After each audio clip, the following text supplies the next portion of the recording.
Round of 16-এর France বনাম প্যারাগুয়ের ম্যাচটি ultimately ফ্রান্সের জন্য ইম্পর্টেন্ট, কারণ হচ্ছে তারা যে ফ্লোতে আছে তারা চাইবে না যে এখানে আটকাতে বা এখানেই কোনো হোঁচট খেতে। অন্যদিকে প্যারাগুয়ের যে জিনিসটা, তারা কিন্তু একটু কনফিডেন্সটা তাদের বুস্ট আপে আছে, কেননা তারা আলটিমেটলি জার্মানির মতো দলকে বিদায় করে দিয়ে তারা কিন্তু রাউন্ড অফ 16 এসেছে। অ্যান্ড অন্যদিকে আমরা ফ্রান্সের দিকে যদি তাকান, ফ্রান্সের এখন যে পজিশন, এই দলটাকে বর্তমানে বলা হচ্ছে সব দলের মধ্যে বা পুরো বিশ্বকাপের মধ্যে সবথেকে বেশি ফেভারিট বলা হচ্ছে। তার অন্যতম কারণ হচ্ছে তাদের ট্রায়োর কথা, এমবাপ্পে, ড্যাম্বেলে, অলিজে, এই তিনজনের জন্য। এমবাপ্পে যেভাবে খেলছে, এমবাপ্পে এবং অলিজের যে কানেকশনটা, সেটার পাশাপাশি ড্যাম্বেলেও কিন্তু ভালো খেলতেছে। সো এই তিনজনকে সামলে যখন আপনি গোল দিতে যাবেন বা জিততে যাবেন, সেটা অবশ্যই অপোনেন্টের জন্য খারাপ হবে বা কষ্ট হবে। সো এই জায়গা থেকে যে ব্যাপারটা কি, প্যারাগুয়ে যেটা চেষ্টা করবে, তারা আলটিমেটলি জার্মানির সাথে যেভাবে ডিফেন্সিভ ওয়েতে খেলছে, খেলে তারা আলটিমেটলি একটা গোল আদায় করতে চেয়েছে এবং সেটা করতে পারাতে তারা আলটিমেটলি আবার ডিফেন্স মোডে চলে গেছে।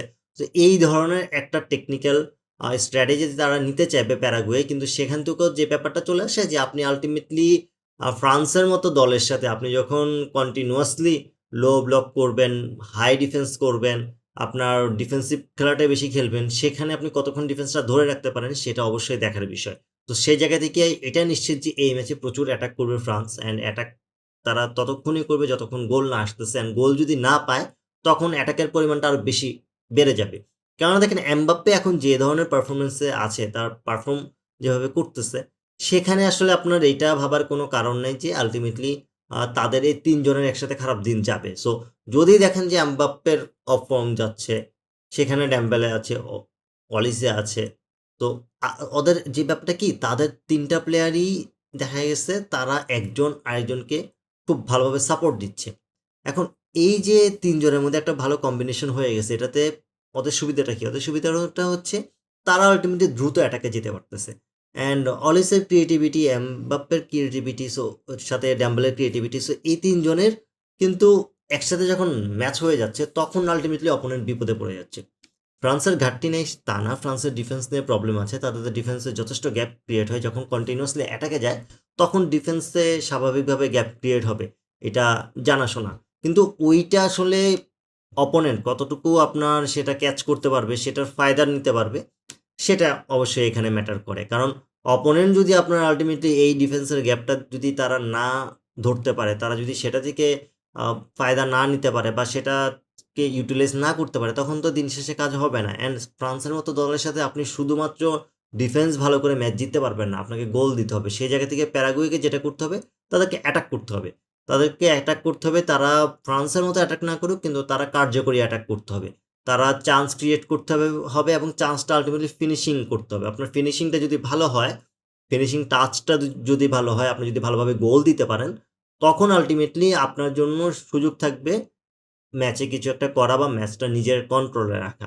কারণ দিন শেষে আপনি যদি মনে করেন যে এই ম্যাচটা আপনি হাই ডিফেন্স করে ৯০ মিনিটের পরে নিয়ে যাবেন বা টাই ব্রেকারে নিয়ে যাবেন, সেটাও অনেকটা টাফ। এবং সেটা হলেও আলটিমেটলি টাই ব্রেকারে যে অলিসে, এমবাপ্পে, ড্যাম্বেলে এদের মতো প্লেয়ার থাকতে আপনার সেখানেও জেতাটা অনেকটাই টাফ হয়ে যাবে। সো এইসব দিক থেকে আলটিমেটলি প্যারাগুয়ে একটু ব্যাকফুটে আছে। যদিও প্যারাগুয়ে তারা আলটিমেটলি যেহেতু জার্মানির মতো দলকে বিদায় করে এখানে এসেছে, তাদের জন্য রাউন্ড অফ 16টাও এই মুহূর্তে বড় একটা পাওয়া। বাট স্টিল নাও ফ্রান্স যেভাবে খেলতেছে এই টুর্নামেন্টে, তাদেরকে আটকানোটা খুবই কষ্ট হয়ে যাবে। এবং আমার তো মনে হয় এই ম্যাচেও আলটিমেটলি এমবাপ্পে, অলিজে এবং ড্যাম্বেলের কেউ একজন দেখা যাবে একসাথে ২-৩টা গোল করে ফেলতেছে। এটা এমবাপ্পেও হতে পারে, এটা ড্যাম্বেলেও হতে পারে।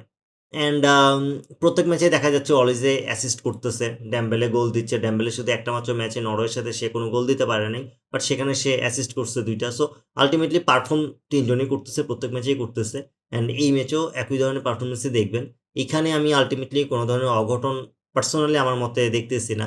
জার্মানি খারাপ খেলছে দেখেই কিন্তু আলটিমেটলি জার্মানি প্যারাগুয়ের সাথে বিদায় নিয়েছে। কিন্তু ফ্রান্স আলটিমেটলি যেভাবে খেলতেছে তাদের সাথে আমার প্যারাগুয়েকে মনে হয় না তারা খুব একটা শক্তভাবে সেটাকে হ্যান্ডেল করতে পারবে।